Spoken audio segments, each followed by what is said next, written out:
যে যে ইস্যু নিয়ে আমরা দাঁড়িয়েছি এটি অত্যন্ত দুঃখজনক এবং কষ্টদায়ক। কারণ 30 তারিখ রাত্রে ইফতেখার আলম মাসুদ স্যারের বাসায়, যিনি রাজশাহী বিশ্ববিদ্যালয়ের রেজিস্ট্রার, তার বাসাতে 4টি ককটেল হামলা চালানো হয়েছিল।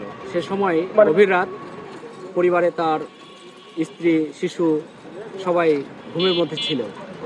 ইফতেখার আলম মাসুদ স্যারের মতো একজন সচেতন নাগরিক এবং একজন জনপ্রিয় মানুষ, এবং আপনারা জানেন যে জুলাই যে বিপ্লব ঘটল, সেই বিপ্লবে অগ্রভাগ থেকে একজন নেতৃত্বদানকারী একজন মানুষ। শুধু তাই না, দীর্ঘ 16-17 বছর ধরে সব ধরনের অন্যায়, অপশাসন, জুলুমের বিরুদ্ধে তিনি রাজপথে সোচ্চার ছিলেন। শুধু তাই না, যখন এই ক্যাম্পাসে যখন ক্লাস বন্ধ করে দিয়েছিল, তখন তিনি রাজশাহীর সাহেববাজারে দাঁড়িয়ে উন্মুক্ত স্থানে রাজপথে তিনি ক্লাস নিয়ে প্রতিবাদ জানিয়েছিলেন। এমন একজন সাহসী মানুষ ডক্টর ইফতেখার আলম মাসুদ।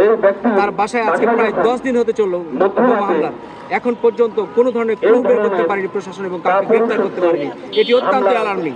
এতদিন আমরা প্রকাশ্য শত্রুর বিরুদ্ধে দাঁড়িয়ে আমরা সংগ্রাম করেছি, কিন্তু এখন আমাদেরকে অপ্রকাশ্য মুখোশধারী শত্রুর বিরুদ্ধে দাঁড়িয়ে আমাদেরকে প্রোগ্রাম করতে হচ্ছে, যেটি খুবই ভয়ানক। আমরা অবিলম্বে প্রশাসনকে উদাত্ত আহ্বান জানাতে চাই যে বা যারা এই হামলা করেছে, যে কারণে করে থাকুক না কেন, অবিলম্বে তাদেরকে গ্রেফতার করে জনতার সামনে উপস্থাপন করা হোক এবং তাদেরকে দৃষ্টান্তমূলক শাস্তি দেওয়া হোক।